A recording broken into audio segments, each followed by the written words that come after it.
Today on Bookshots, I'm with Kirsten Tranter, the author of the very intriguing novel A Common Loss, about what happens to a group of male friends when one of them dies. Now, Kirsten, you've treated this subject before, because in your first novel, A Legacy, there was also a friend who died. So what is it about this subject that you find so intriguing? I was drawn to the story that became The Legacy because I was interested in creating a mystery around the idea of a disappearance on 9/11, and so that's how the death and loss became part of that story. And then when it came to writing this story, it seemed quite different when I first started thinking about it, because it wasn't a triangle as it is in The Legacy. It was a group, and that was quite a different dynamic. But I was interested in looking at what would happen to that dynamic and how it would fracture and explode in particular ways with the event of a loss, and that it just turned out that way. Don't know, I would like to write a book without a funeral in it next. Now, you've set this novel in Las Vegas. What made you choose that city? Vegas was the right setting for this story, I think, because it's the way it evokes some of the themes that are interesting to me about authenticity and things being fake or real, and particularly the way that it's this space that I think a lot of people have a set of ideas about and preconceptions about, and those preconceptions involve it being sort of shallow and soulless and really tasteless and really tacky. So I was interested in contrasting that and putting that in tension with a group of people who you might not necessarily expect to embrace it, and a story that was emotionally really dark and complicated, and see, like, what does that look like against this setting? All the brashness of Vegas. And did you go to Vegas yourself? Yes, I did. I went to Vegas for a research trip. I found it really fascinating and also sort of repellent and interesting at the same time. A lot of paradoxes and complexities. I was sort of surprised by how beautiful some of it was and how interesting it was, and also was also really disturbed by the kind of just self-destructiveness that you see on parade 24 hours a day there with the gambling. But gambling isn't something that I could personally get very excited about, and that was a bit challenging. Now, when this group of friends meet, they're all at an American university, kind of just one rung down, I guess, from an Ivy League university. What interested you about that college world in the States?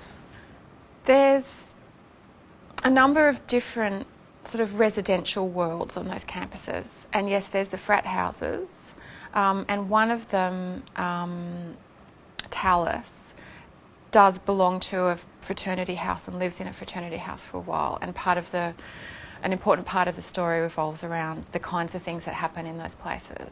And when I lived in the States and was at university over there, I did hear the kind of stories that you hear about those places, and the parties that happen at them, and kind of disturbing institutionalised misogyny that you get at those places.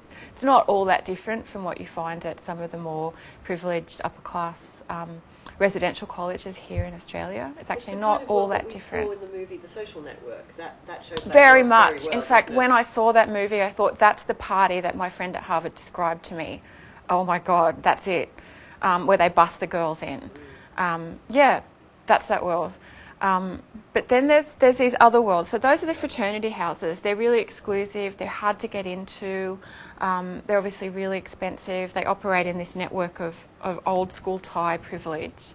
And then there's just the ordinary dorms where other students live on campus. And that's where Elliot lives, my character. He just lives in the dorms.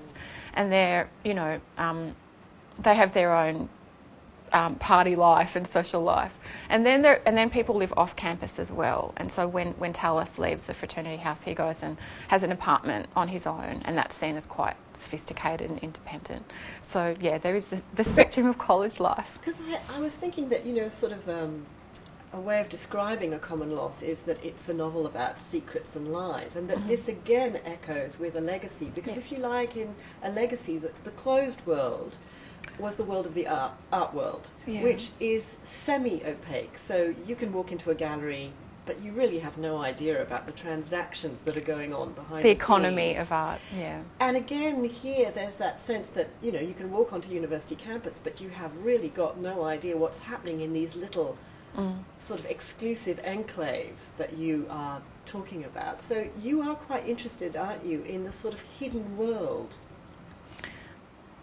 Yeah, I'm interested in the dynamic that happens when an outsider gets to take a step inside those closed worlds, and how those worlds are perhaps changed by an outsider being there, how the outsider is changed by them. So that those kind of transformations are interesting to me.